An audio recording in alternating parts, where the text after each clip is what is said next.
कि अकबर जो था ना, इस पर वैसे संतों की बड़ी कृपा थी अकबर पर। बाकी मुगलों का तो नाम भी नहीं लेना चाहिए, लेकिन अकबर पर बहुत कृपा थी संतों की। और रिजवार भी था, वो जाता था संतों के दर्शन करने। अकबर स्वामी श्री हरदास जी के दर्शन करने गया वृंदावन में, और जैसे ही गया तो उसके मन में पता नहीं क्या भाव आया। बड़े लोगों का एक स्वभाव हो जाता है कि वो ना सामने वाले को रिझाने के लिए केवल धन का ही प्रयोग करते हैं। उन पर भाव तो होता नहीं, उन पर और कुछ तो है नहीं, तो धन ही देते हैं। तो अकबर ने एक बहुत महंगी मणियों की और ना जाने कैसे कैसे रत्नों की माला स्वामी जी के कंठ में पधरा दी। स्वामी जी कंठ में तो पहनते नहीं थे तुलसी के अलावा, तो उसको कहा नीचे रख दो। तो अकबर ने नीचे पधरा दी। अब अकबर स्वामी जी को नहीं देख रहा, केवल अपनी दी हुई माला को ही देख रहा था। और वो बस ये सोचे मैं कैसे भी करके इनको बताऊं कि इस माला में एक नग कितने का है, जिससे अंदाजा लग जाए कि पूरी माला कितने की होगी। तो अकबर बताता, बोले हमारे वहां यमन देश के एक वो थे, उनके मुकुट का एक मणि जो थी वो सबसे मूल्यवान थी, वैसी मणि पूरे भारत में, पूरे विश्व में कहीं नहीं है। उस मणि का भी श्रेष्ठतम नग है मेरे पास, और वो नग इसमें लगा है माला में, बहुत सुंदर है, इसको पहनेंगे ना स्वामी जी कभी और तो आनंद आ जाएगा देखने वालों को, कोई पहचानने वाला हो। अब वृंदावन तो बेचारा गांव है, यहां कौन जाने। ऐसी बातें करने लगा स्वामी जी के सामने बैठ के। बोले लेकिन हाँ, हमारे दिल्ली से अगर कोई आया और उसने स्वामी जी के पास ये माला देख ली, तो देख करके कहेगा कि भैया अद्भुत है। स्वामी जी समझ गए। इतने में ही एक वन में से हिरण निकल करके आया, स्वामी जी के पास आकर के बैठ गया। स्वामी जी तो जब स्वर लगाते थे ना, तो सारे पशु पक्षी आदि सब अपनी जगह स्तब्ध हो जाते थे, सब सुनते थे नेत्र बंद करके स्वामी जी को। तो हिरण आकर के स्वामी जी के पास बैठ गया। स्वामी जी हरिदास जी, जिन्होंने बिहारी जी को प्रकट किया वृंदावन में, प्रेम से उसको सहला रहे थे।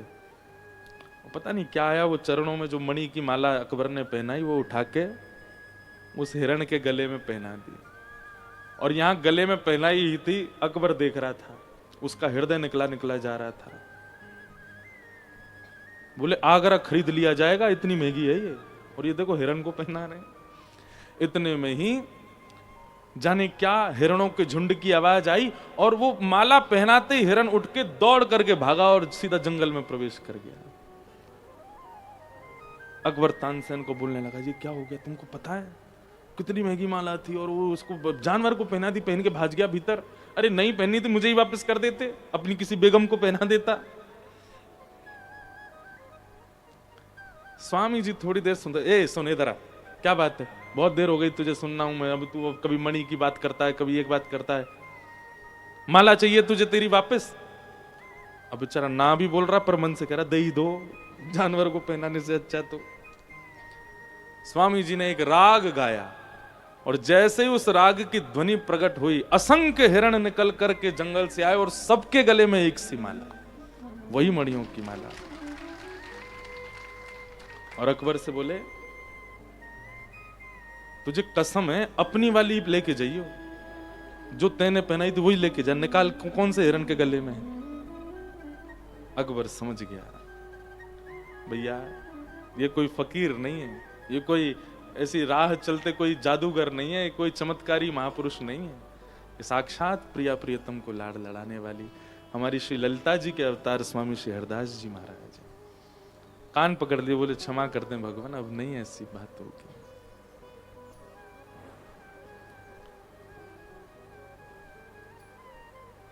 वस्तु या किसी भी प्रकार की कोई बहुमूल्य वस्तु, कृष्ण प्रेमी अगर होगा उसके लिए वो अगर कृष्ण संबंधी नहीं है तो वो तुच्छ समान है। और क्षमा कीजिए, आपके चित्त में अगर ऐसी भावना अभी तक नहीं आई, और मुझे पता है नहीं ही आई होगी, तो अभी आप ठाकुर जी के प्रेमी हुए नहीं है। ठाकुर जी जीवन में आ जाएंगे तो संग्रह का मन नहीं करेगा। भक्तिमती मीराबाई का जब ब्याह हो गया, तो ब्याह के बाद जब अपने ससुराल गई, तो उनकी ननद ने, वो भाभी आती है तो गेट पर रोकते हैं ना, फिर नेक मांगते हैं, तो मीराबाई की जो ननद थी वो द्वार पे खड़ी हो गई और द्वार पे खड़े होकर बोली, भाभी नेक दो। मेड़ता की राजकुमारी हो आप, सामान्य नेक नहीं चाहिए मुझे। मुझे ऐसा कोई बहुमूल्य वस्तु दो जो विश्व में किसी के पास ना हो, और जो विश्व में सबसे ज्यादा बहुमूल्य हो।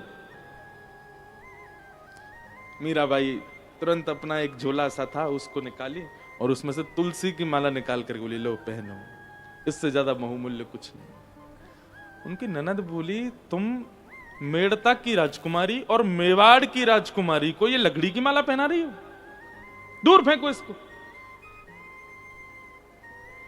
मीराबाई बोली, प्राण निकल जाएंगे ना जिस दिन, उस दिन सारी सोने की वस्तु, सारी मणियां तुम्हारे शव के ऊपर से उतार ली जाएंगी, इसको कोई नहीं उतारेगा, ये तुम्हारे साथ ही रहेगी। सबसे बहुमूल्य यही है, क्योंकि धन तो जितना ज्यादा, जितनी ज्यादा संपत्ति, जितने मणि, उतने ज्यादा संसार में फंसने की क्रिया बनेगी।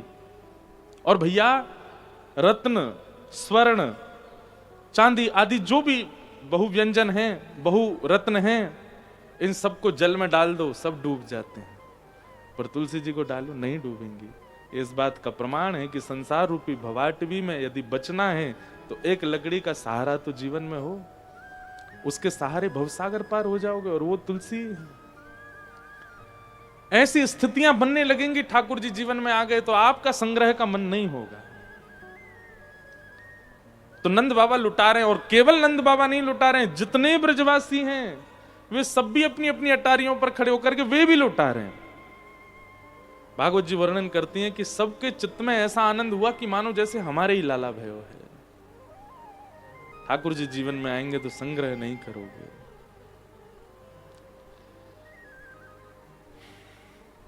इस प्रकार पूरे ब्रजमंडल में आनंद मन रहा था, तभी वहां एक राक्षसी का आगमन हुआ जिसका नाम पूतना।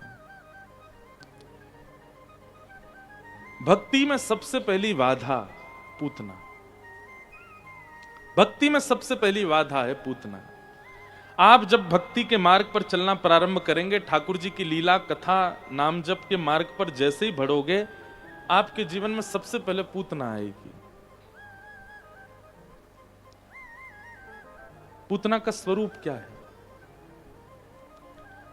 आप ठाकुर जी के आश्रय में हो, नाम जप करते हो, कथा सुनते हो, संत जनों को प्रणाम करते हो, वैष्णव जनों के आगे सर झुकाते हो, लेकिन इन सब के बीच एक दिन अचानक क्या होगा? आपको वृंदावन पर, अपने गुरु पर, गुरु नाम पर, गुरु निष्ठा पर, भगवत क्रिया पर, भागवत आदि इन सब ग्रंथों पर संशय उत्पन्न होगा,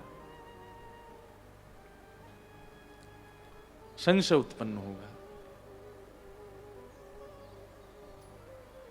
और वही संशय पूतना है। आप कथा सुनते हैं नित्य, लेकिन एक दिन अचानक से कुछ ऐसा होगा कि एकांत में बैठे बैठे मन में आएगा कि कहीं ऐसा तो नहीं है कि इसका कोई प्रारूप नहीं है, ये केवल ऐसे ही चली आ रही कथा की परंपरा, और ये सब महाराज जी लोग जो भी बोल देते हैं ऐसा करो वैसा करो, ऐसा तो नहीं कि इसका कोई लाभ नहीं, कहीं हम बहकावे में रखे जा रहे हैं। इस प्रकार की भावना भक्ति मार्ग में अगर आवे तो समझ जाइए वो पूतना है। सबसे पहले पूतना का आक्रमण होगा। पूतना का स्वरूप क्या है? अज्ञान, अविश्वास ठाकुर जी के प्रति। एक बात याद रखिएगा, विश्वास, संबंध और समर्पण, ये तीन आवश्यक हैं भक्ति मार्ग में। यदि ये तीनों नहीं हैं तो आप भक्ति पथिक अपने आप को नहीं कह सकते। सबसे पहला विश्वास ठाकुर जी पे, विश्वास है, भरोसा है, चाहे कैसी भी स्थिति बन जाए, नाथ मेरे साथ है, मुझे विश्वास है। इसका मतलब यह नहीं कि बच्चे ने पढ़ाई नहीं करी और एग्जाम पेपर को हाथ में लेकर ठाकुर जी मेरे साथ हैं, पास तो मैं हो ही जाऊंगा। अपने अधिकार का श्रम कीजिए, अपने कर्तव्य का निर्वहन तो कीजिए, लेकिन विश्वास रखिए ठाकुर जी मेरे साथ हैं। अनुचित उचित जो भी होगा सब मंगल होगा, मैं अपना कर्तव्य निभाता रहूं। वो वाली बात नहीं कि कमरे में पहुंच गए, बाहर से गेट लॉक करवा करके चाबी फेंकवा दी, बोले अगर भगवान हैं तो यहीं कमरे में ही रोटी खवा जाए मुझे। ठाकुर जी आ भी गए होंगे तो गेट से लौट जाएंगे। बोले हाथ दिए, पाम दिए, नाक दिए, आंख दई, कान दियो, जीव दई, बुद्धि दई, कर्तव्य करने के लिए। कर्म करो, कर्तव्य करो, पर मुझ पे विश्वास रखो कि सब मंगल में होगा, पर तुम अपना कर्म मत त्यागो। सब छोड़ करके एकांत में बैठ जाना, ये उस स्थिति की बात है, उस स्थिति में अभी हम नहीं गए हैं। सबसे पहला भक्ति में विश्वास ठाकुर जी पर रखो, अपने कर्म करते रहिए, कर्तव्यों का निर्वहन कीजिए, पर विश्वास रखिए ठाकुर जी सब मंगल करेंगे, कोई चिंता की बात नहीं। दूसरी बात, संबंध, ठाकुर जी से एक संबंध तो होना चाहिए। मैं तो कथाओं में कहता हूं कि अगर ठाकुर जी केवल भगवान दिखते हैं आपको, उनके प्रति केवल भगवान वाली ही फीलिंग आती है आपको, तो शायद इस जन्म में तो उद्धार होना संभव नहीं है। एक संबंध हो, कुछ हैं वो आपके, मित्र मानो, गुरु मानो।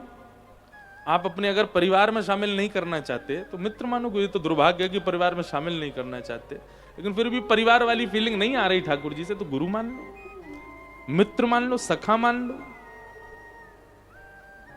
संबंध। और तीसरी बात, समर्पण। समर्पण सीधे नहीं होगा,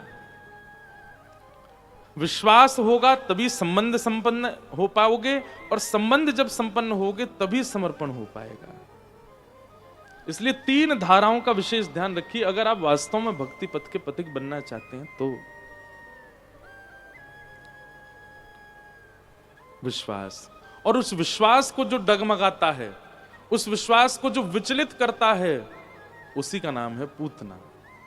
ठाकुर जी के प्रति भरोसा जो आपका डगमगा रहा है।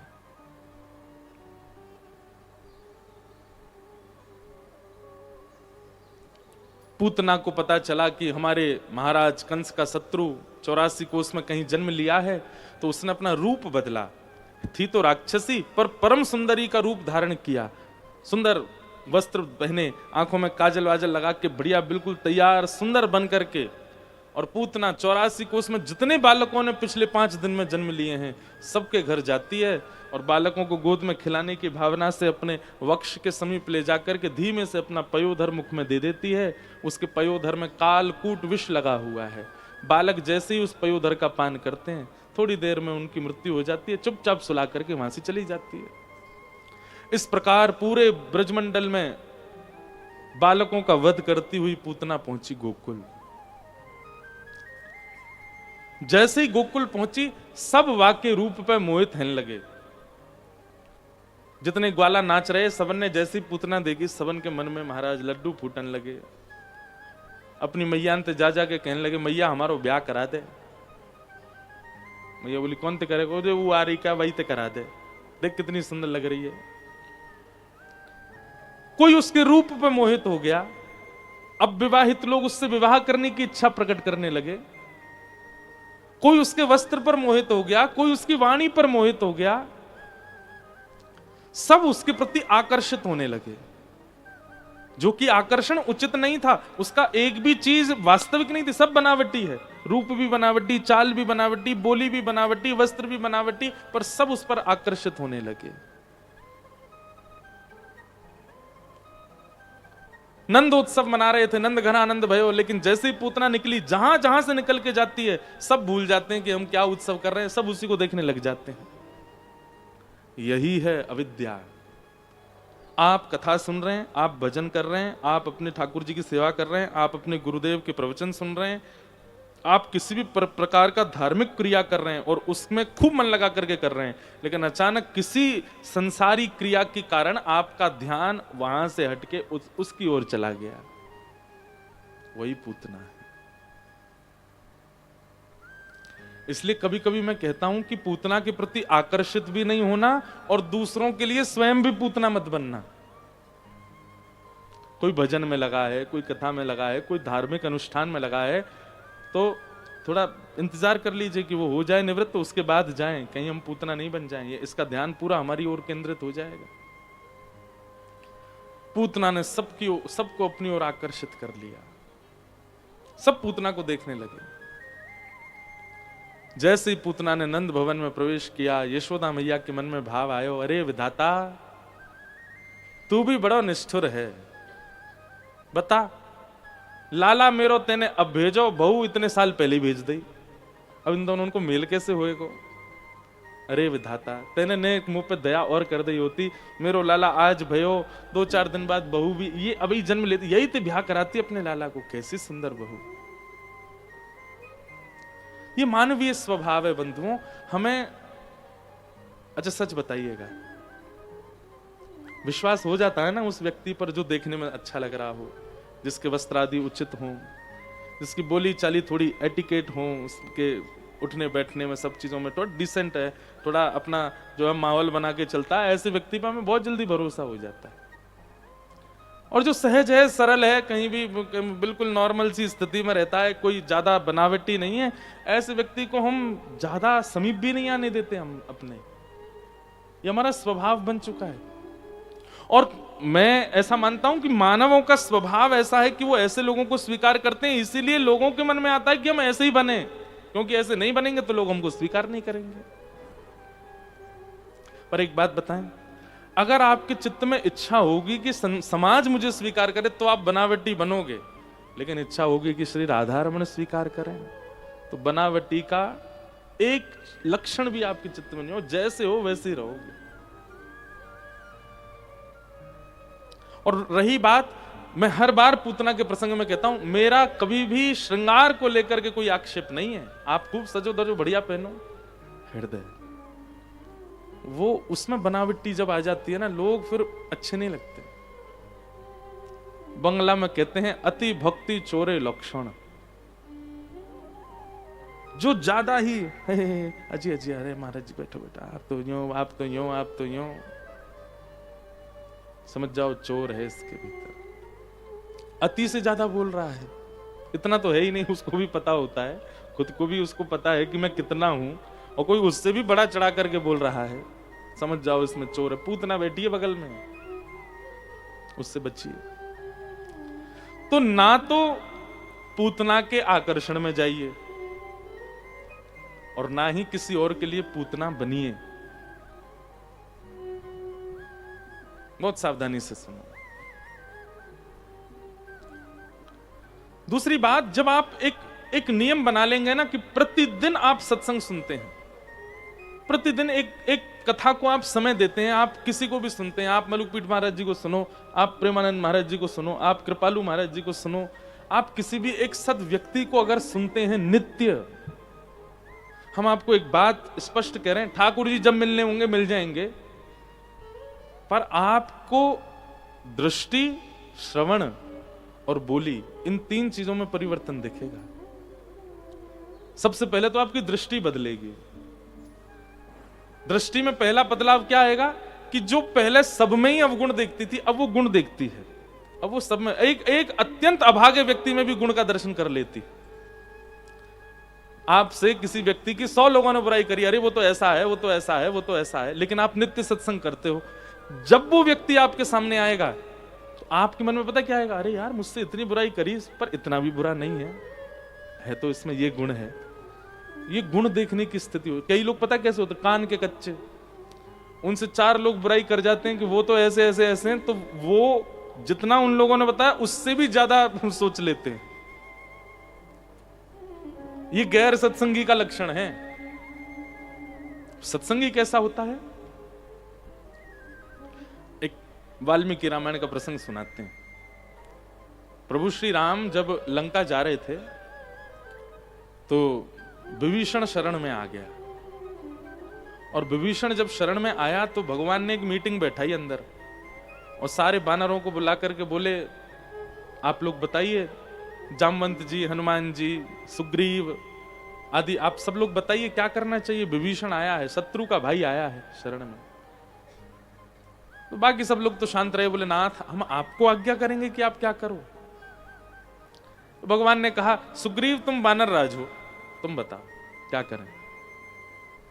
सुग्रीव बोले, अब आप मुझसे पूछ ही रहे हैं सबके आगे, मेरा भाव सुनना चाहते हैं, तो नाथ शत्रु का भाई है, पता नहीं किस मंतव्य से आया, आप इसको स्वीकार मत करो। और फिर विभीषण के अनेक अवगुण बता दिए। देखिए उसकी थोड़ी चाल ढाल भी रावण जैसी है, वो खाता पीता भी रावण के साथ ही होगा, वो इतने साल रहा रावण के साथ है, ऐसा तो हो ही नहीं सकता कि संग से उसमें दोष ना आया हो। और जब इतना ही बड़ा भगत है तो क्यों नहीं सीता जी को मुक्त करवा पाया? रावण को जाकर के इसने क्यों नहीं कहा कि तुम सीता जी को मुक्त कर दो? आदि आदि सब बातें प्रभु श्री राम से अंत में कह दिया। बोले मेरे मंतव्य से तो नाथ आपको इसको स्वीकार नहीं करना चाहिए और ये उचित नहीं है। सबकी बातें सुनकर के राम जी बाहर निकल के आए और तुरंत विभीषण को उठा के गले से लगा लिया और गले से लगा के तिलक करके उसको अपने पक्ष में रख लिया। अब तुम हमारे संग ही रहो। सुग्रीव जी बोले भगवान ये क्या किया आपने? आप पूरे नेगेटिव सब सुन के आए भीतर से और बाहर आकर के आपने स्वीकार कर लिया। सुग्रीव ने एक बात और कह दी, बोले कि नाथ जब आपको करनी अपने मन की है तो फिर मैं चला जाता हूं यहां से।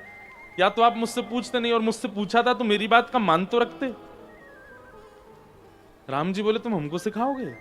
अरे हमने पूछा तो जामवंत जी से भी था, हनुमान जी से भी था, सबसे पूछ रहे थे, सबका परखना चाह रहे थे चित्त में कैसी भावनाएं हैं। रही बात रावण को मारने की, तुमको लगता है तुम्हारी सेना के बिना हम नहीं मार पाएंगे? लक्ष्मण जितनी देर में अपनी पलक झपकाता है ना, इतनी देर में अगर हमारी इच्छा हो जाए तो रावण जैसे जन्म ही नहीं लेंगे। रावण का जन्म भी मेरी इच्छा से होता है। विभीषण सुग्रीव भूलो मत, कौन है हम? परमात्मा है। ठाकुर जी का ये लक्षण है कि वे अत्यंत अवगुण सुनने के बाद भी स्वीकार कर लेते हैं। तो ऐसा ही गुण भक्त में भी होना चाहिए। अगर आपकी दृष्टि में गुण दर्शन नहीं होता किसी के भी प्रति, आप दूर हैं भक्ति भाव से। तो सत्संग क्या करेगा? सबसे पहले आपकी दृष्टि को परिवर्तित करेगा। अच्छा, एक तो यह हो गया कि आपको गुण दिखने लग जाएगा, सब में आपको अच्छाइयां दिखने लगेंगी। दूसरी चीज क्या होगी?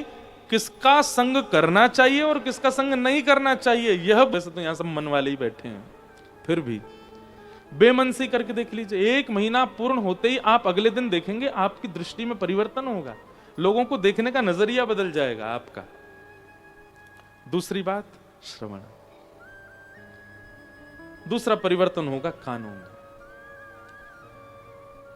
अभी स्थिति कैसी है? किसी के घर की बात चल रही है, 4 लोग कर रहे हैं और यहां पे हम गोलगप्पा खा रहे हैं और गोलगप्पा खाते खाते भी हो जा रहे। यह है संसारी स्थिति। पर वैष्णव की स्थिति कैसी होती है? उसी की ही चर्चा हो रही है, उसी के बारे में ही कह रहे हैं 4 बात। अरे ये तो ऐसा है ऐसा, वो सुन करके और दूर चला जाएगा, मुझे सुनाई ही नहीं दे, वो सुनना ही नहीं है, मुझे इस विषय में पढ़ना नहीं। कोई आके उससे कहेगा ए भाई सुन तेरे बारे में ना वो लोग ऐसे, भाई सुन तेरे हाथ जोड़ूं, मुझे मत बता, मुझे सुनना ही नहीं है। ये तो मैंने खुद में अब अनुभव किया, इसलिए मैं बता रहा हूं। हम कथा कह के जाते हैं, ऐसा नहीं है कि सबको अच्छी लगती है, कईयों को बहुत बुरी भी लगती है। ये ऐसा क्यों बोल जाते हैं? तो लोग बाग फिर फोन करते हैं, घर के लोग हों या मित्र लोग हों, बोले भाई आज तुम कथा में ऐसे ऐसे कह रहे थे। कोई व्यक्ति, मैं सुन भाई मैं व्यस्त हूं, बाद में बात करता हूं, काट दूं, मुझे सुनना ही नहीं है। सत्संगी व्यक्ति का यह नियम हो जाता है, ना तो वो अपने अपवाद की बातें, ना किसी और की अपवाद की। किसी की अच्छाई चल रही है, किसी की बुराई चल रही है, उसको इन सब चीजों से पता नहीं क्यों घृणा होती है, वो दूर रहेगा। बोला भाई मेरे सामने बैठो, मेरे पास बैठो, या तो कोई अच्छी चर्चा कर लो या कोई भगवत चर्चा कर लो। इसके अलावा किसी की निंदा, किसी की स्तुति मुझे सुनने में कोई रुचि नहीं। ऐसी होगी तो कानों में परिवर्तन होगा। और तीसरा परिवर्तन होगा वाणी में। लिख लीजिएगा, सत्संगी बहुत कम बोलेगा, बहुत जल्पिक नहीं होगा, और ना ज्यादा बोलने की उसकी इच्छा होगी। मुझे मत घूरिएगा कि आप तो बोले ही रहे हो इतनी देर से, ये बोलना नहीं है।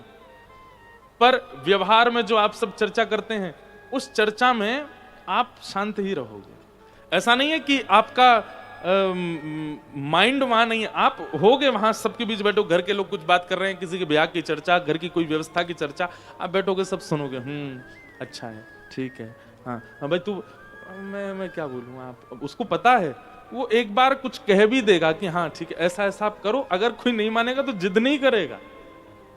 संसार के लोग कैसे होते हैं, हाँ भाई देखो तुमको ना ऐसे ऐसे करना चाहिए, अगर वो व्यक्ति नहीं करे तो पूरे उत्सव में मुंह फुलाए डोलेंगे, हमने तो कही थी यूं करो, हमने तो 4 बार बोली थी इनसे यूं करो, मानी नहीं हमारी बात, और जो मानता नहीं बात उसका क्या शुभचिंतक बनना, ऐसी ऐसी बातें कर कर चला जाएगा। भाई संसार में यदि सबसे अद्भुत कोई वस्तु है ना तो वह सत्संग। हमने तो अनुभव किया कि मानव का शुद्ध निर्माण, ह्यूमन बीइंग कैसा होना चाहिए, वो सत्संग ही उसका निर्माण करता है। जैसे स्कूल की पढ़ाई हो, कॉलेज की, यूनिवर्सिटी की जो एजुकेशन होती हैं वो आपका निर्माण करती हैं, इंजीनियर के रूप में, डॉक्टर के रूप में, चार्टर्ड अकाउंटेंट के रूप में, लॉयर के रूप में। ऐसी सत्संग आपका निर्माण करता है मानव के रूप में। एक मानव को कैसा होना चाहिए वो सत्संग बनाता है। केवल भगवत प्राप्ति ही प्रथम गुण नहीं है सत्संग का। मानव तो पूतना रोज मिलती है सबको, लेकिन उस पूतना को परखने के लिए सत्संग होना चाहिए जीवन में। आप समझ जाओगे कौन कितना कैसा क्या है।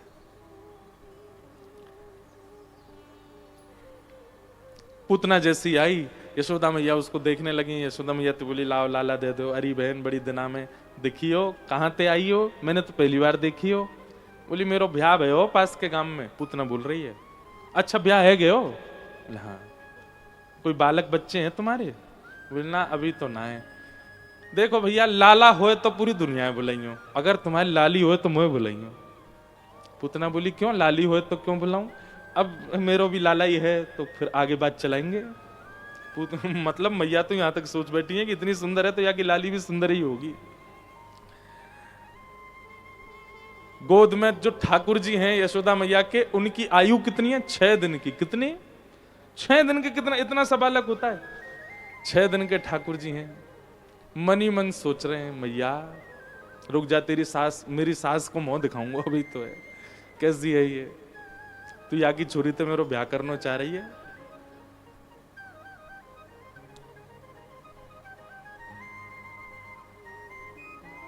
पूतना ने ठाकुर जी को गोद में लिया। यशोदा मैया किसी कारण से चली गई। इतना विश्वास हो गया कि भाई इतनी सुंदर है, इतने बढ़िया वस्त्र है तो अच्छी होगी। ठाकुर जी एक संकेत कर रहे हैं यहां पर, ध्यान दीजिएगा। यशोदा मैया हम सब सेवा करने वाले जितने भी यहां बैठे जो सेवा करते हैं ठाकुर जी की, हम सबकी अग्रगण्या हैं यशोदा मैया। यशोदा मैया जब पूतना पर मोहित हो सकती हैं तो हम भी हो सकते हैं, ये इस बात का संकेत है। इसलिए बहुत सावधानी रखनी है पूतनाओं से।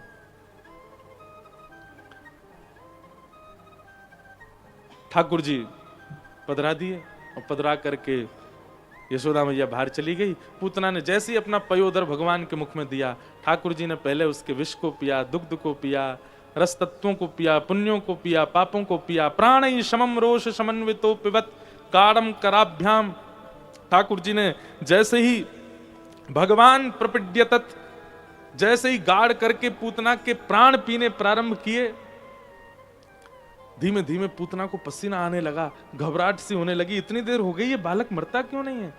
ठाकुर जी को खूब उसने पकड़ करके दूर, सामुंच मुंचाल मत प्रभाषणी, ठाकुर जी को दूर फेंकने लगी। लेकिन ठाकुर जी ने तो ऐसे कस के पकड़ा है पूतना को कि नहीं अब तो ठिकाने लगा के छोड़ेंगे हम।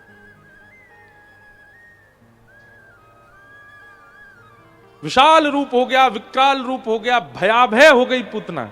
एक घटना और घटी थी, क्या कि पूतना को सबने देखा और सब सिहा रहे थे पूतना को देख के। लेकिन जैसे ही यशोदा मैया ने लाला दिए पूतना की गोद में, नन्हे से गोपाल जी ने अपने नेत्र बंद कर लिए। एक तो गोपाल जी की आंखें बंद थी, ऊपर से हाथ और दल्ले किया कि छाया भी नहीं पड़े मुंह पे। हमें ऐसा लगता है ठाकुर जी के हाथों मरना सौभाग्य। रावण आदि भगवान के शत्रु थे, ये भी उनका सौभाग्य था कि शत्रु के रूप में भी भगवान ही थे, मरे तो भगवान के हाथों। लेकिन राक्षसों में यदि सबसे ज्यादा दुर्भाग्यपूर्ण यदि हमें कोई लगा तो वो लगी पूतना। क्यों? राम जी ने रावण को देखा था, ठाकुर जी ने कंस को देखा था, ठाकुर जी ने ताड़का को भी देखा था, शूर्पणखा को भी देखा था। ठाकुर जी की दृष्टि के सामने आ जाना कितने बड़े पुण्य की बात है। लेकिन पूतना का कितना बड़ा दुर्भाग्य है कि ठाकुर जी ने उसको देखा नहीं।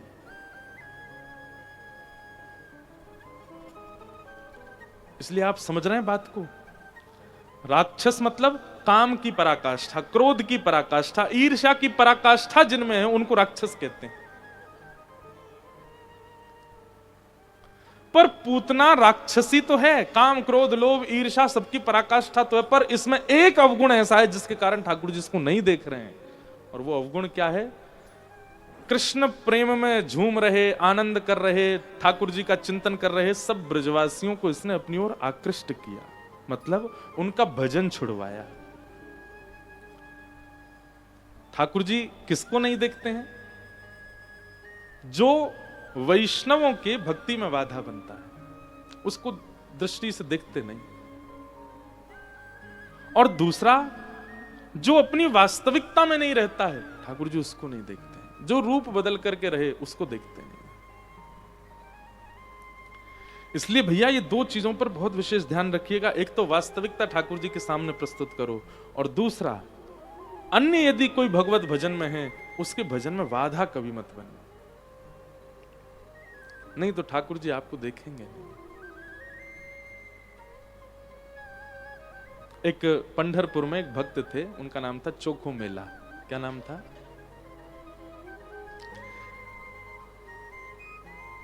ऊंची बिरादरी के नहीं थे,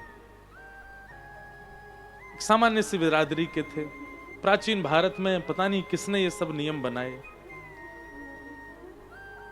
तो बचपन से उसके चित्त में भगवत भक्ति का भाव था। खेती बाड़ी करता था, पंढरपुर से थोड़ी दूर उसका गांव, वहां पर ही सुंदर आलू, मूली, गाजर, सब्जी, तोरई आदि सब बोता था अपने खेत में। और सब बोने के बाद जब ऋतु की पहली फसल और पहली सब्जियां जब प्रकट होती थी तो सब कुछ जैसे निकालता था उसके मन में आता था कि ये अब सामान्य तो सोचेंगे इसकी सब्जी बना के हम पाएं, पर उसके मन में आता था ये तो मैं पंडरीनाथ मेरे विठोबा को प्रदान कर दूं। सारी सब्जियां समेट करके एक पोटली सी में बांध करके ले गया, और वहां जाकर के जैसे ही मंदिर के द्वार पर पहुंचा किसी ने उसको प्रवेश नहीं करने दिया।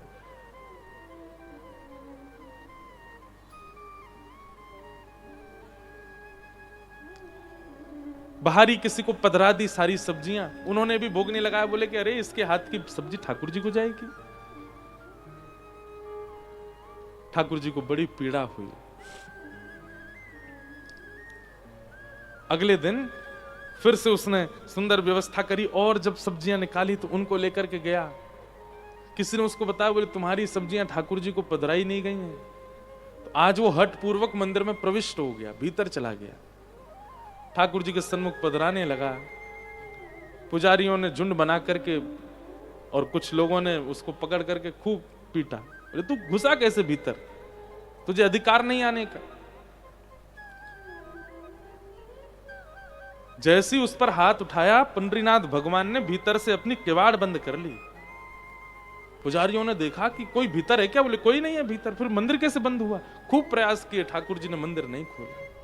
24 घंटे हो गए, ठाकुर जी ने मंदिर नहीं खोला। सब पंडा पुजारियों ने प्रार्थना की, बोले नाथ हम अपने अपराध का क्या बोध करें, आप बताइए हमें क्या करें, कैसे प्रायश्चित करें, आप प्रसन्न होंगे। बोले मेरा भक्त आया था, तुमने उसको मार पीट के भगाया, जाओ जाकर के उसको उसकी मल्लम पट्टी करके व्यवस्थित रूप से लेके आओ, तब मैं द्वार खोलूंगा। ऐसे भक्त वत्सल ठाकुर जी। सब गए, जाकर के उनको व्यवस्थित रूप से लेकर के आए, दर्शन कराए ठाकुर जी के। ठाकुर जी ने फिर नियम बना दिया, बोले चोखो मेला अब तुम मत आना हमारे पास, तुम जाओ, तुम्हारा यहाँ अनादर किया गया ना। बोले नाथ मैं आपके दर्शन के बिना कैसे रहूं? बोले तुम चिंता नहीं करो, हम ही आया करेंगे तुम्हारे पास। और आज भी इतने वर्षों बाद साल में एक बार पालकी में बैठ के पंडरीनाथ जी जाते हैं, और उसके गांव में जाकर के वहीं के साग सब्जी पा करके आते हैं। इतने प्रेमी। वैष्णव अपराध ठाकुर जी को प्रिय नहीं है। पूतना अपने रूप में आ गई, भगवान ने जैसे ही देखा कि अब राक्षसी बन गई, तुरंत ठाकुर जी ने अपने हाथ हटा लिए, और अब देखा पूतना को, हाँ अब आई ना अपने असली रूप में। भगवान ने उसके प्राण पी लिए और विशाल स्वरूप पूतना का गिर पड़ा, वध हुआ। बोल पूतना मर्दन भगवान की जय। सब ब्रजवासियों ने जैसी देखा इतनी विशाल पूतना गिरी पड़ी है, जोर की आवाज आई, सब दौड़ करके गए। जाकर के ठाकुर जी को उठा करके गौशाला ले गए, गौमूत्र से स्नान कराया, गौरज भगवान के श्री अंग में लगाई और ठाकुर जी को गौ पुच्छ से झाड़ा दिया। बाल्यकाल से ही ठाकुर जी की सेवा में गैया है। 6 दिन के ठाकुर जी गौमूत्र से स्नान कर रहे हैं, गौरज लगवा रहे हैं और गौ पुच्छ से झाड़ा लगवा रहे हैं। ऐसी गैया से प्रेम करते हैं श्री ठाकुर जी। धीमे धीमे ठाकुर जी अब 3 महीना के भये। करवट उत्सव हुआ, पहली करवट लई ठाकुर जी ने। सक्तासुर नाम का एक दैत्य आया, 3 महीना की आयु में उसको वध कर दिया ठाकुर जी ने। सक्तासुर जो था वो एक सकट बैलगाड़ी के नीचे ठाकुर जी सुला गई मैया, उसके ऊपर आके बैठा। भगवान ने एक पैर लंबा करके बैलगाड़ी को घेर दिया, सक्तासुर का वध। अब इसके पीछे भी बड़ी सुंदर लीला है कि सक्तासुर कौन है, उसका वध क्यों किया, बैलगाड़ी क्या है, सबके बड़े भाव बताए गए। केवल कथानक नहीं है ब्रज लीला, एक एक लीला के पीछे कारण है। जैसे सकट किसको कहते हैं? सकट कहते हैं बैलगाड़ी को। बहुत ध्यान से सुनिएगा। बैलगाड़ी मतलब जिस पर बैठ करके सफर किया जाता है। तो अब इसका हम लोगों के समझने में क्या अर्थ है? सकट किसको कहते हैं? गृहस्थ आश्रम को। जिस आश्रम में प्रवेश करके हम अपने जीवन के सफर पर आगे बढ़ते हैं, ऐसा कहते हैं। मुझे तो नहीं पता, आपको ज्यादा अनुभव होगा कि भाई असली सफर तो ब्याह के बाद ही शुरू होता है महाराज जी। ना तो मुझे पता ना आपको पता, हम तो केवल व्यास मंच पर बैठ के ज्ञान दे रहे हैं। कहते हैं असली सफर तो उसके बाद ही। इसलिए सकट क्या, देखो ध्यान से सुनना, बहुत अच्छी बात है। सकट क्या है? बैलगाड़ी। बैलगाड़ी का प्रयोजन क्या है? सफर करना। ऐसी सकट क्या है? गृहस्थाश्रम। और गृहस्थाश्रम के बाद एक सफर प्रारंभ होता है।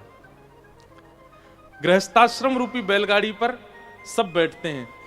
माता जी बैठेंगी, पिताजी बैठेंगे, सास बैठेंगी, ससुर बैठेंगे, बच्चे बैठेंगे, परिजन बैठेंगे, प्रियजन बैठेंगे, बच्चों के परवरिश बैठेगी, सब ये सब उस गृहस्थाश्रम रूपी बैलगाड़ी पर बैठते हैं। सबको स्मूथ चाहिए और सबकी एक्सपेक्टेशन आप दोनों से ही है। बस तुम दोनों ही हमको स्मूथ लाइफ दो।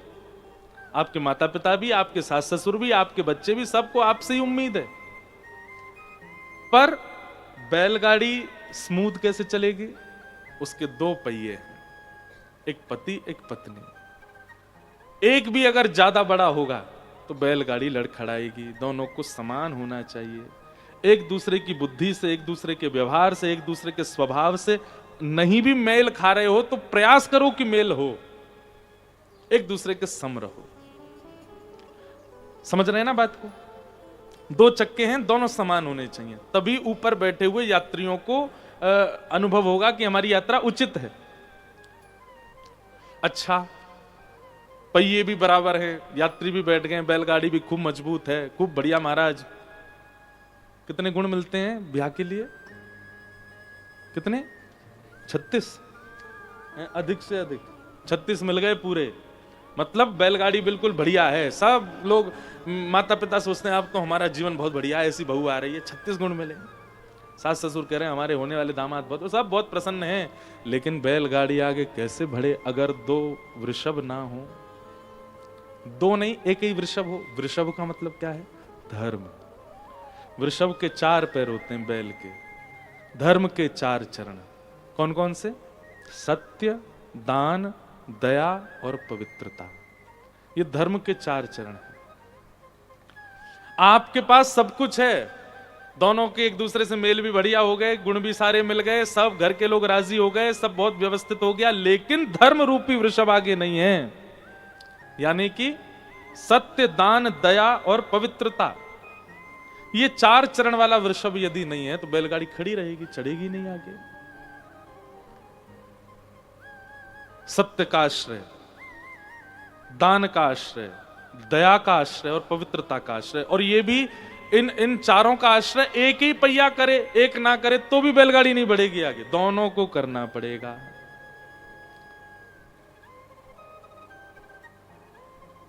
धर्म हमारे गृहस्थ आश्रम रूपी इस गाड़ी को आगे बढ़ाने वाला हो। जब वृषभ होगा, दोनों समान होंगे, बैलगाड़ी मजबूत होगी, तो ऊपर बैठने वाले अपने एक स्थान से दूसरे स्थान यानी कि जन्म स्थान से लेकर के मृत्यु पर्यंत तक की यात्रा सुखद कर पाएंगे। लेकिन यहां कथा आती है कि ठाकुर जी ने अपने बाम चरण को उठाया, लंबा करके पीछे करके ऐसे मारा, महाराज बैलगाड़ी को तोड़ दिया और उसके ऊपर बैठे हुए राक्षस सक्टासुर का वध किया। ये क्यों हुआ? अब इसकी बात सुनो। ठाकुर जी जिस बैलगाड़ी के नीचे हैं, पहली बात तो ठाकुर जी ऊपर होने चाहिए थे, ठाकुर जी कहां हैं? नीचे। मतलब प्रायोरिटीज के रूप में सब कुछ है पहले, लेकिन ठाकुर जी कहां हैं? सबसे पीछे या सबसे नीचे। पहले ये करके देख लेंगे, ये करके देख लेंगे, ये करके देख लेंगे, ये करके देख लेंगे, ये करके, जब कहीं भी कुछ काम नहीं बनेगा तब भगवान के पास जाएंगे। सबसे पहली गलती। तो सकट के नीचे ठाकुर जी। फिर दूसरा, सक्टासुर नामक दैत्य ऊपर बैठा है, मतलब ठाकुर जी नीचे हैं और दैत्य ऊपर। वही बात है कि प्रायोरिटीज के रूप में संसार है, ठाकुर जी नीचे हैं, पहली गलती। और दूसरी गलती क्या है? सकट है मतलब बैलगाड़ी है, पर उसके आगे धर्म नहीं है, बैल नहीं बंधे हैं। खड़ी बैलगाड़ी के नीचे सो रहे थे ठाकुर जी। तो जिस गृहस्थाश्रम रूपी बैलगाड़ी में आगे धर्म नहीं है, ऊपर बाकी की चीजें प्रधान रूप से हैं, ठाकुर जी नीचे हैं, ऐसी स्थिति में ठाकुर जी अपने अंगुष्ठ के स्पर्श से उस पूरे व्यवस्थित सकट का विध्वंस कर देते हैं, फिर वो किसी कार्य का नहीं रहता। ये पूरी लीला है, सकट भंजन लीला, सक्टासुर वध लीला।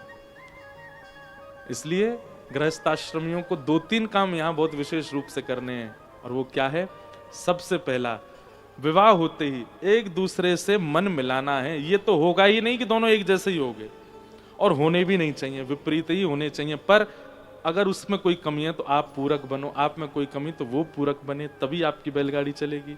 दूसरी बात, ठाकुर जी ऊपर हों, बाकी की सारी प्रायोरिटीज नीचे हों, तो बात बनेगी। तीसरी बात, दोनों सत्य, दान, दया और पवित्रता का पालन करें। एक ही करे दूसरा ना करे तो भी काम नहीं चलेगा। इस प्रकार से जब करोगे तो ठाकुर जी आपकी गृहस्थ आश्रम रूपी सकट का विध्वंस नहीं करेंगे। यह सक्टासुर वध की लीला। अगर इस प्रकार से एक एक लीला ठाकुर जी की घुटमन लीला में भी ऐसी हम लोगों को सीखने की कुछ बातें हैं, ठाकुर जी की माखन चोरी लीला में भी कोई भाव है, गौचारण लीला में भी भाव है, सब में हम सबको सीखने के लिए भाव है। ये कोई ऐसी लीला नहीं है बस हाँ खुश है गए, वाह वाह वाह कितनी बढ़िया, आनंद आ रहा हो सुन के। ये सिखाने वाले सब सीखे हैं। 3 महीना के ठाकुर जी है गए। अब धीमे धीमे ठाकुर जी ने बड़े हिलने लगे, 2 दतुइयां निकल आई हैं ठाकुर जी की। कभी कभी बैठे बैठे दाऊ दादा को हाथ पकड़ के काट ले में जोड़ते, फिर दाऊ दादा भगा, मैया देख तेरो लाला काट गो मुए। यशोदा मैया तो खुश हो गई, मैया तू खुश है रही है, मुँह काट गो। अरे ना मैं देखूं तो मेरे लाला की दतुइयां कैसी। यशोदा मैया जाकर के दांतन को देखें, आहा कैसे मधुर लाल जी के छोटे छोटे दतुइयां निकल के आई हैं। उत्सव होने लगा गोकुल में, क्यों? लाला दांत निकल आए हैं। अब तो महाराज भीड़ लग गई, क्यों? गोपियां सब जामे अपने अपने हाथन ने कटवा में लालाते, सब मुंह में दे कि लाला नेक काट जाए। ऐसी छोटी छोटी सुई जैसी चुभे सबन के हाथन में, और सब भाग को अपने माथे, हरी मैया तुम्हारा लाला तो ऐसा कोमल, काटे भी बड़े प्रेम ते है।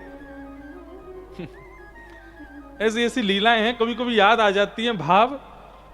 एक लीला है मेरे को याद आ जाए तो, ठाकुर जी के कर्ण भेदन संस्कार की लीला देखूं अगर पद मिल जाए तो। लाल जी के कर्ण भेदन लीला की बहुत सुंदर एक लीला है। लाल जी जैसे ही 6-7 महीना के भय नेक नेक घुटमुन चलना सीख गए हैं। 7 महीने के घुटमुन चलते हैं? हाँ मैं 9-10 के मान लो, अनुभव हमें कम है ना, आप सबको होगा। तो ठाकुर जी अब घुटमन चलने लगे, तो यशोदा मैया बोली अब लाला को कर्ण भेदन, कर्ण छेदन संस्कार करो। और सांडिल्य मुनि आए और सांडिल्य मुनि आकर के लाला की कर्ण छेदन संस्कार की लीला कर रहे हैं।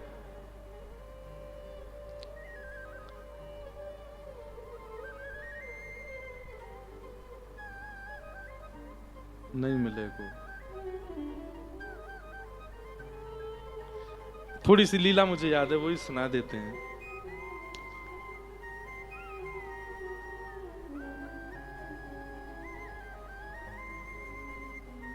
हाँ, तो लीला सुना देते हैं, वो पद तो नहीं मिल रहा है। ठाकुर जी की कर्ण छेदन संस्कार है रो है। लाला को आज सवेरे उठाई दियो, बढ़िया सुंदर मैया ने नवायो धुवायो, केश काट दिए, पीली पीतांबरी पहनाई, आंखन में काजल लगायो, एक डिटोना गाल पे धर दियो, सुंदर तिलक धराए, मोर पिछ लगायो, सुंदर सुंदर लाला को कुंडल पहनाए।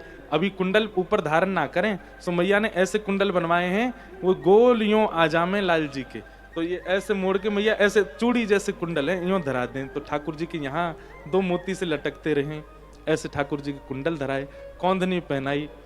लाल जी समझ गए कि आज कछु उत्सव है, यही मारे मैया इतना श्रृंगार कर रही है। नीचे सब मंगल बाजे बजा रहे हैं, गा रहे हैं, आनंद कर रहे हैं, कदली फल के वृक्ष लगे हैं। ठाकुर जी बड़े प्रसन्न हैं, बोले आज कछु उत्सव है रो है। मैया लेकर के लाल जी को आई, चौकी पे बैठी, सब लोग पुष्प चढ़ा रहे, ऐसे ही पद में वर्णन है पूरा। ठाकुर जी को तिलक किया गयो, आरती करी, नजर उतारी, ठाकुर जी अब तक तो बड़े प्रसन्न। इतने में ही सामने सुनंदा बुआ बैठी और चांदी के थाल में एक पैनी सी सुई लेकर के आई। अब जैसे ही वो स्वर्ण की सुई उठाई सुनंदा बुआ ने, तो ठाकुर जी बात सुई देखें, और सुई देख करके और फिर मैया देखें।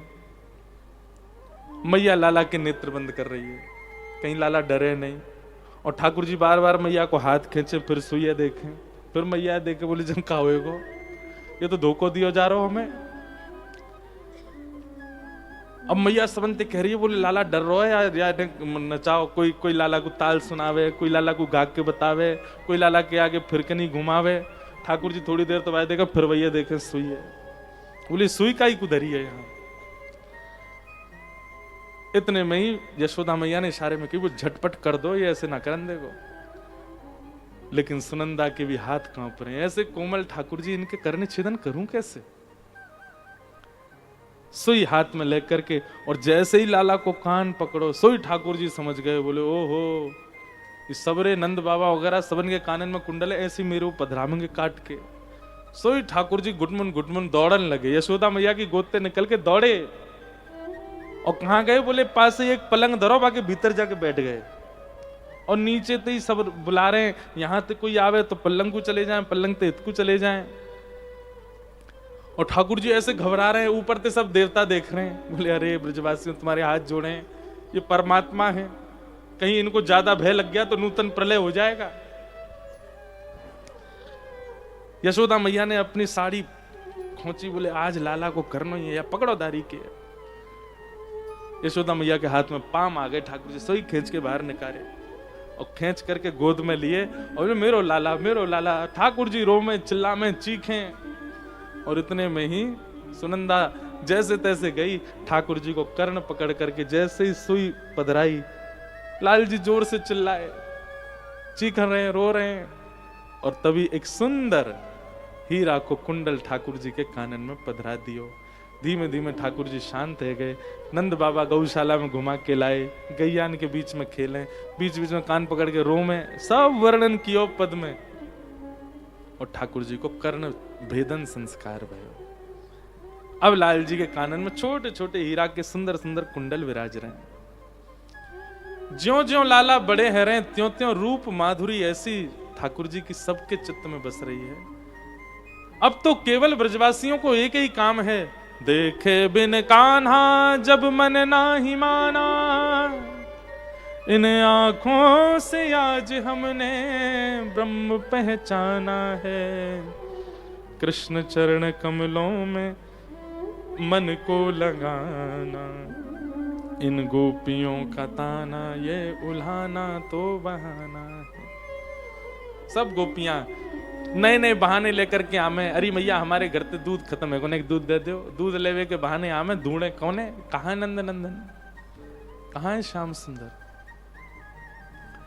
ऐसे ही सब ब्रजवासी पूरे दिन आते हैं, ठाकुर जी को देखते हैं। अब लाला 1 वर्ष के है गए। यशोदा मैया की उंगली पकड़ करके नेक नेक उठनो सीख गए। अब धीमे धीमे चरण आगे धर के ठाकुर जी चलनो सीख गए। यशोदा मैया उंगली देकर के ठाकुर जी को चलनो सिखावे। थोड़ी देर बाद उंगली हटा ले सो ठाकुर जी धीमे धीमे चलें और फिर लुढ़क जाएं, गिर जाएं। ऐसे ठाकुर जी की मधुर लीला चल रही है। अब ठाकुर जी उठ के खड़े हैं लगे, चलन लगे। अब जैसे ही चलन लगे तो यशोदा मैया पल्ली तरफ जाके खड़ी है जाए, लाला को ऐसी गोद दिखावे, आजा आजा लाला मेरे पास आजा। ठाकुर जी धीमे धीमे पहले तो चिंता में चलें और फिर नेक चल के जोर से दौड़ के यशोदा मैया के अंक में आ जाएं। यशोदा मैया अंक में भर ले अपने लाला। अद्भुत लीला ब्रजमंडल में चल रही है। ब्रह्मा आदि देवता कह रहे हैं श्रुति म परे स्मृति म परे भजन्तु भव भीता नीतिम अपरे अहम तु नंदम वृंदे यस्यालिंदे ब्रह्म वसिता। बोले अगर कोई पूछ रहा है ब्रह्म कहाँ है, कोई कहता उपनिषदों में, कोई कहता शास्त्रों में, कोई कहता वेदों में, कोई कहता पुराणों में। अरे भैया परब्रह्म तो साक्षात वृंदावन में है, साक्षात ब्रजमंडल में है। ऐसे परब्रह्म का दर्शन देवताओं ने भी कभी नहीं किया जैसे परब्रह्म का दर्शन ब्रज में हो रहा है। इसलिए ब्रज सर्वश्रेष्ठ है।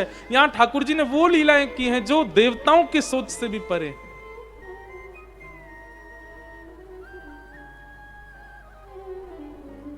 ऐसे ठाकुर जी की लीला चल रही है।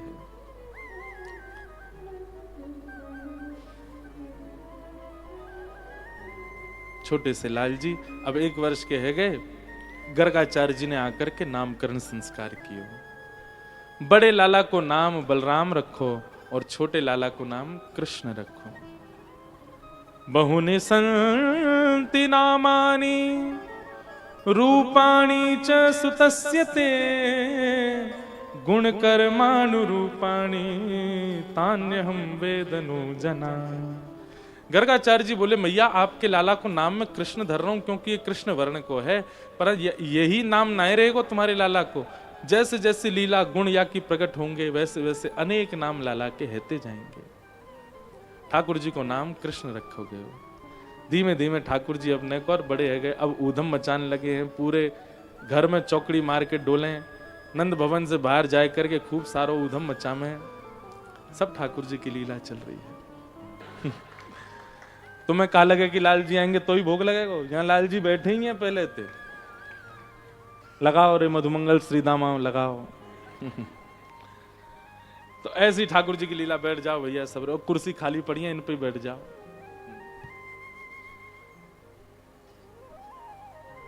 श्रृंग्यग्निड्यंश्च शिजलद्विज कंटकेभ्य क्रीडा परा वति चलौ स्वसतो निषेद्धुम ग्रह्याणि कर्तुमपि यत्र न तज्जनन्यो शोकात आपतुरलम मनसो नवस्था। ठाकुर जी कैसी कैसी लीला करते हैं। अच्छा बंधुओं, इन लीलाओं का कारण क्या है? बहुत ध्यान से सुनिए। सर्वगुण संपन्न व्यक्ति, सर्व योग्य संपन्न व्यक्ति, और व्यक्ति नहीं है, साक्षात परमात्मा है, उनके पास कोई कमी नहीं है, लेकिन उसके बाद भी कितने सहज, कितने सरल, कितने डाउन टू अर्थ, आज की भाषा में कहें तो व्यक्ति को ऐसा ही होना चाहिए। देखो एक बात बोले, हम अपने गुण को गोपनीय रखना सीखिए। हम लोग कोई गुण सीखते हैं, कोई गुण हमारे अंदर आ जाता है तो हम ऐसे रहने लग जाते हैं, हमारी दिनचर्या ऐसी हो जाती है कि हमारे गुण से ही पता चल जाता है, कि हमारी आने जाने से ही पता चल जाता है कि हम कैसे हैं। जैसे पढ़ा लिखा व्यक्ति, पढ़े लिखे व्यक्ति की ड्रेसिंग सेंस, पढ़े लिखे व्यक्ति की घड़ी पहनने का तरीका, पढ़े लिखे व्यक्ति की हेयर स्टाइल सब बता देती है, पढ़ा लिखा है। उसका यहाँ आना होता है तो देखते सब कहते हैं भाई तुम तो पढ़े लिखे हो, भले हो 10वीं फेल, लेकिन उसकी स्थिति देख करके सबको लगने लगता है कि पढ़ा लिखा है। ऐसे हमारे संत महापुरुषों में भी होता है कि उनकी चाल डाल और अदब से यूं लगता है भैया कोई महामंडलेश्वर होंगे। ठीक है, अच्छा है, लेकिन हमारी ऐसी भावना है, गोपनीय रखिए गुण को। पहली बार जब आपको कोई देखे तो उसको ऐसा ही लगे कि भाई ये तो कुछ नहीं जानता होगा, ऐसा स्वभाव होना चाहिए। इसको कुछ नहीं पता होगा, ये तो धनवान नहीं होगा, ये तो सामान्य होगा, ये तो ऐसा होगा। इस प्रकार से आपका स्वरूप स्वभाव होना चाहिए। ऐसे हमारे ठाकुर जी हैं, इतनी मधुर लीला कर रहे हैं वृंदावन में, अपने गुण को छुपा करके कर रहे हैं, भुला करके कर रहे हैं कि वे परमात्मा है। और प्रेम का ये स्वरूप होता है। मैं कथाओं में कहा करता हूं कि प्रेम जहां अतीत में होता है वहां प्रभुता छुपाई जाती है, बताई नहीं जाती, दिखाई नहीं जाती, प्रभुता छुपाई जाती है। ठाकुर जी ने वृंदावन में प्रभुता को छुपाया। क्या कर रहे हैं? श्रृंगी गैयाओं के सींग पे लटक जाते हैं। अग्नि, यशोदा मैया चूल्हा में थे, जलती भये लकड़ी न लेके भागे दाऊ दादा के पीछे। द्यमष्टि, ये मुझे बहुत अच्छा लगता है, रोज अपने दांत गिने कितने निकल आए, और फिर अपने गिनने के बाद में फिर नए नए बछड़ा बछिया जो जन्मे उनसे कंपैरिजन करें। वाह, अब दिखा के धकवे ते का फायदा। जय हो भैया, अब ढक ही दो। पहले तो सबरो प्रसाद सबके आगे दिखाई दियो, अब आप ढक रहे हैं। बेचारे भोरे सबरे ब्रजवासी ब्राह्मण हैं।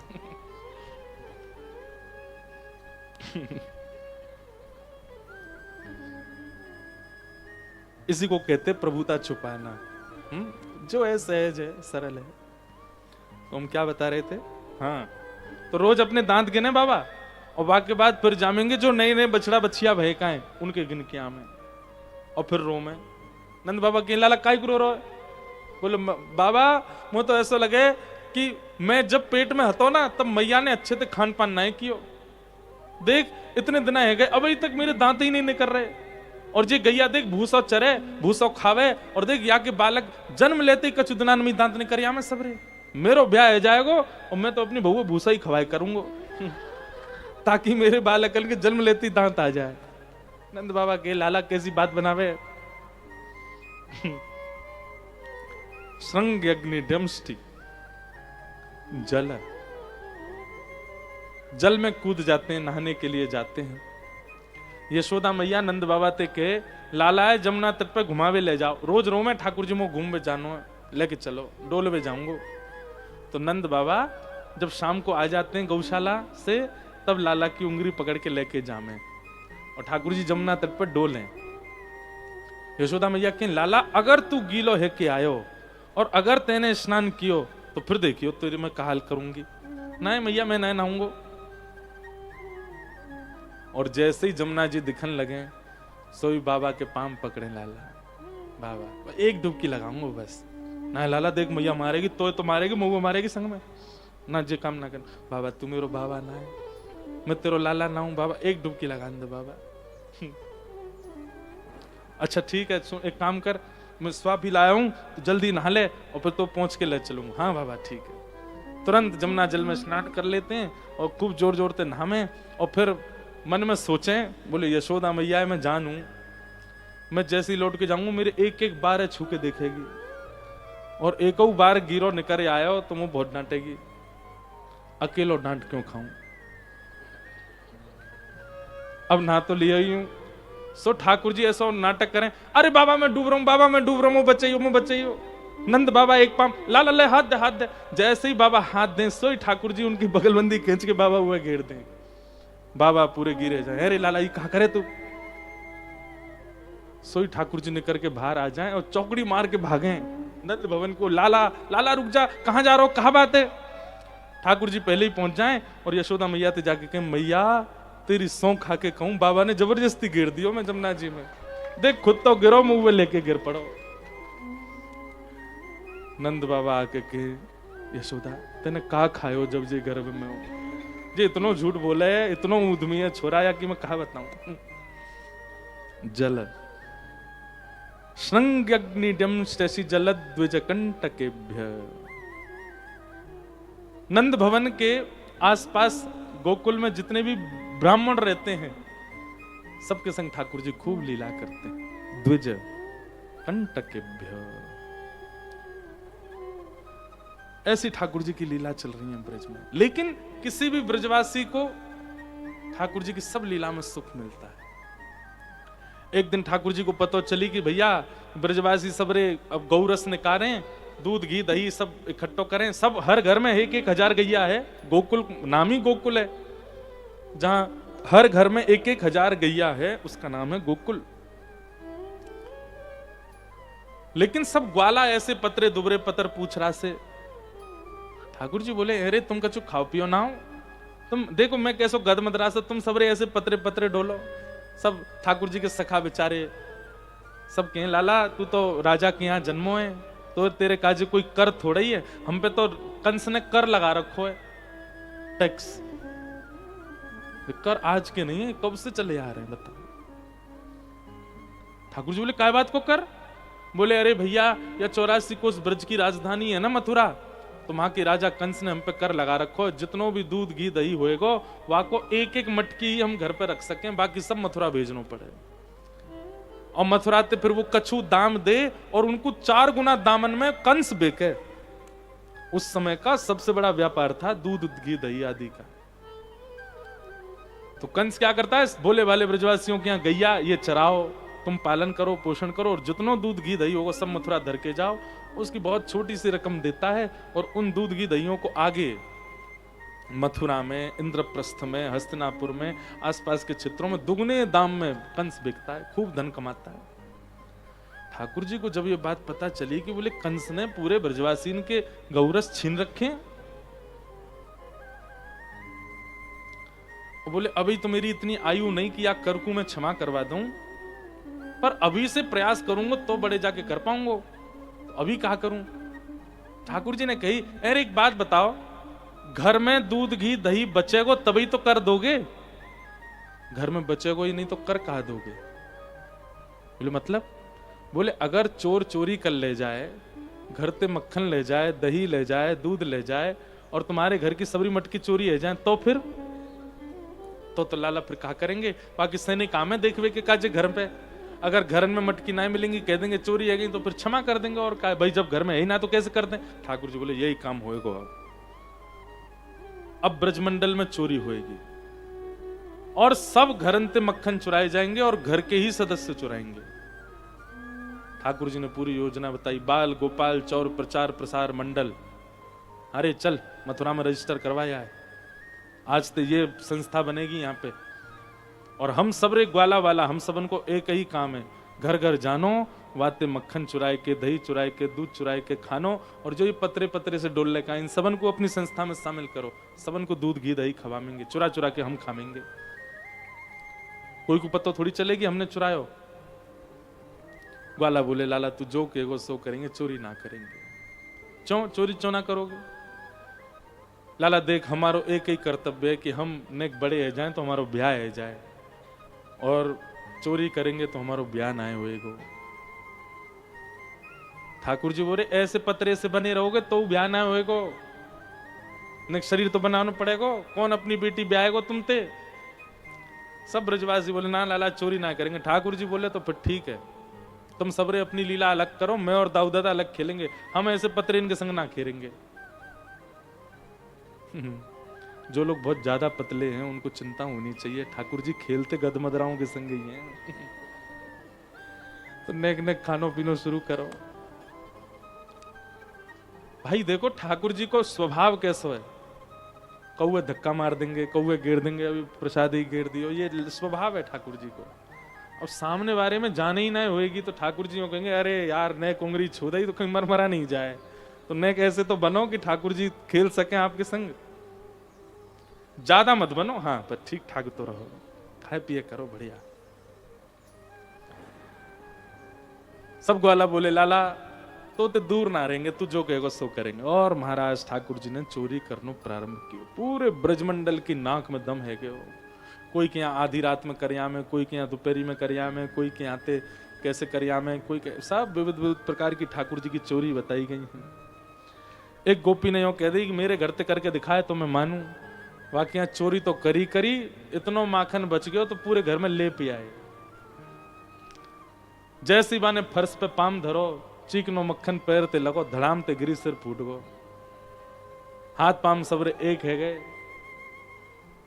बेचारी लड़खड़ाती भई आई, ठाकुर जी बोले जे हमें तेने हम ते कहा कही हमारे घर चोरी करके देखा, बा को प्रसाद दियो तो है, चोरी तो करी करी, तेरे हाथ पाम तोड़ दिया, आइंदा कभी मत बोलियो ऐसे।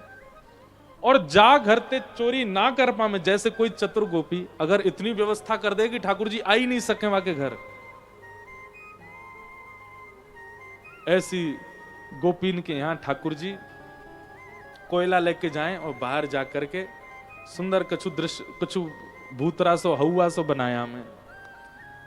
वाला बोले लाला या को कहा मतलब है? बोले इनने हमारो खान पान रोको है, हमारी पूरी जिम्मेवारी होगी कि इनके घर में भी चूल्हो नहीं जले, हमारो माखन हम हमारे मुख में आवे तो रोको है, तो हम भी इनके चूल्हे को सर्वनाश करेंगे। भागवत में वर्णन आता है, एवं एवं धाष्टर्यन्य सुते कुरते मेहनादि निवास्तौ स्तेयोपायैर् विरचित कृति सुप्रकीतौ यथास्ते। क्या करते हैं ठाकुर जी? एक गोपी के घर में ठाकुर जी ने खूब प्रयास करिए, योजना बनाई, लेकिन चोरी नहीं कर पाए। ठाकुर जी बोले हम भूखे रह गए, अब या को दंड देंगे, कल ये भूखी रहेगी, कैसे रहेगी? सब ग्वालान थे। ठाकुर जी बोले हम बे सुनो, सबरे रात में सो जाइयो और सवेरे उठते ही बिना शौचालय गए मेरे पास आ जाइयो, बिना शौच गए। सब ग्वाला बोले लाला सवेरे उठते तो शौच को जामे, बोले ना जानो ना मेरे पास आनो। सवेरे सवेरे सबरे ग्वाला आ गए, बोले लाला जल्दी बता कहा करना। सुबह सुबह उठे तो चलो वह गोपी के यहाँ, और सबरी गोपी ने ले जा करके महाराज पूरे आंगन में सवेरे सवेरे सब क्रिया कर करा के भाज गए बातें। सुबह गोपी उठी, राम राम राम राम राम, यशोदा मैया के पास गई, बोलो मैया दुनिया के घर में तो गोबर के चौका लगे, मैं कहा बताऊं, मैं हनादीनी वास्तव। गोपी ने लाला पकड़े, बोले अरे लाला ये कैसे कर तू? बोले तेने हमारो भोजन रोको ना कल, या हमारे तेरे अंगना में हम। अब सबरी गोपी को ठाकुर जी कह रहे हैं जा गोपी ने ज्यादा सुरक्षा करी, बाकी घर जई हुए को एक खिड़की खोल के रखो हमारे काजे, इतना खौफ है ठाकुर जी को। लेकिन भैया ये सब लीलाएं ठाकुर जी कर रहे हैं, एक को भी क्रोध नहीं आता ठाकुर जी पे, सबके मन में यही आता है। अब तो गोपियों की स्थिति हो गई कि दूध जब जमाती है ना, उसमें केसर डालती हैं, उसी में मिश्री डालती हैं, उसी में इलायची पीस के डालती, क्यों और स्वादिष्ट है जाए, लाला कहीं चोरी करवे आवेगो तो वहां कुछ स्वाद मिले, ऐसा बनाऊं कि मेरे घर ही चोरी करो करे और कहीं नहीं जाए। ऐसी सब गोपियों की स्थिति हो गई। अद्भुत है ठाकुर जी की लीला। धीमे धीमे ठाकुर जी आगे बढ़े। एक दिन यशोदा मैया को क्रोध आ गया और ठाकुर जी ने सबरे गौरस तोड़ फोड़ दिए। मैया ने लाला ऊखल से बांध दिए, बोले आज तो ना रोटी मिलेगी ना पानी, दूध कछु ना मिलेगा, अब तू बैठो रहे, खड़ो रहे यहीं पे। ठाकुर जी इतने में सरक सरक के आगे गए, दो यमलार्जुन के वृक्ष थे, दोनों का जैसे स्पर्श किया टूट के गिर पड़े। कुबेर के पुत्र प्रकट हुए। कुबेर के पुत्र एक बार बहुत, कुबेर के पुत्र हैं भैया, साक्षात धन के राजा कुबेर। उनके पुत्रों में भी एक सूक्ष्म मद आ गया, हम कुबेर के बेटा, हमको कोई रोक टोक। मद्यपान करके और निर्वस्त्र होकर के जलाशय में स्नान कर रहे थे, तभी वहां से नारद जी का निकलना हुआ। तो नारद जी को देख लिया, उसके बाद भी इन्होंने जरा भी सम्मान में ना तो वस्त्र धारण किए और ना ही अपना जो हल्ला हु हल्ला कर रहे थे नहाते समय वो बंद किया। नारद जी महाराज वहां से निकल रहे थे, नारद जी ने बस सोच लिया, बोले कि बहुत ही निर्वस्त्र रहने का शौक है इन लोगों को, इतना भी विचार नहीं करते कि निर्वस्त्र स्नान कर रहे हैं नदी में और एक संत महापुरुष कहीं पास से जा रहे हैं, तो ये भी नहीं कि निकल के थोड़ा शांति से उनको प्रणाम कर लें, थोड़ी मर्यादा का पालन कर लें। नारद जी को क्रोध आ गया, श्राप दे दिया, बहुत निर्वस्त्र रहने का तुमको आनंद मिलता है, जाओ निर्वस्त्र रहो। और वे दोनों वृक्ष बन गए। लेकिन एक भगवत भक्त के द्वारा श्राप मिला है तो वो श्राप भी कितना खूबसूरत, कितना आनंदमय। कि भगवान के हाथों से ही श्राप मुक्त हुए दोनों। इसलिए शास्त्र कहते हैं क्रोधापि देवेन वरेण तुल्यम, बड़े लोग यदि क्रोध करें तो उस क्रोध को स्वीकार कर लीजिए, क्योंकि बड़ों के क्रोध में कोई ना कोई आशीष ही छुपा है। नल कुंवर, हमारे पूज्य नाना जी कहते, बोले जब वसुदेव जी लाला को लेकर के गोकुल आए, कोई ना देखो ठाकुर जी को, ठाकुर जी का प्रथम दर्शन यदि गोकुल में किसी ने किया तो इन दोनों यमला अर्जुन के वृक्षों ने ही किया। प्रथम दर्शन की बड़ी महिमा होती है ना, कपाट खुलते सबसे पहले हमको दिखें, बद्रीनाथ के दर्शन, केदारनाथ के कपाट दर्शन करने कितने लोग जाते हैं। वृंदावन में ठाकुर जी आए, सबसे पहले गोकुल में ठाकुर जी को किसी ने देखा तो ये कुबेर के पुत्रों ने। तो एक संत के द्वारा किया गया रोष भी कल्याणकारी होता है। दोनों ने भगवान की स्तुति गाई। वाणी गुणानुकथने श्रवणौ कथाया, हस्तौ च कर्म सुमनस्तम पादयोर्न, स्मृत्यां शिरस्तव निवास जगत प्रणामे, दृष्टि सतां दर्शनेस्तु भवत्तनूना। दोनों ने भगवान की स्तुति गाई। बोले हे नाथ, हमारी वाणी केवल आपके गुणानुवाद गाए, कान केवल आपकी लीला सुने, हाथ केवल आपकी सेवा करें, पैर आपकी प्रदक्षिणा करें, और नेत्र, अब देखो यहां कितनी अच्छी बात, सबको तो कहा कि सब आपकी सेवा करें, कान आपकी कथा सुने, जिह्वा आपका नाम गाए, हाथ करताल बजाएं, पैर प्रदक्षिणा करें, पर नेत्र, बोले नेत्रों के लिए क्या कह रहे हैं, दृष्टि सताम दर्शनेस्तु भवत्तनूनाम। राधा रमणम हरे हरे पद में सबसे पहला श्लोक जो गाते हैं वो यही श्लोक है। बहुत सुंदर श्लोक है भागवत जी का। सब तो भगवत स्मृति में रहे, हाथ करताल बजाएं, पैर प्रदक्षिणा करें, कान सुने, मुख गावे, पर नेत्र, बोले नेत्र भवत तनु नाम, आपके जो तनु हैं, आपके जो सेवक हैं, आपके जो अर्चक हैं, आपके जो संत हैं, महत्पुरुष हैं, कथा वक्ता हैं, वैष्णव हैं, उनका दर्शन करें। कुबेर के पुत्र कह रहे हैं प्रत्यक्ष पहले आपके दर्शन नहीं हो सकते व्यक्ति को, कान आपकी कथा स्पष्ट सुन सकती है, जीव आपका नाम स्पष्ट गा सकती है, पैर आपकी प्रदक्षिणा स्पष्ट कर सकते हैं, हाथ करताल और सेवा कर सकते हैं, पर दृष्टि आपका स्पष्ट दर्शन एक बार में नहीं कर पाएगी।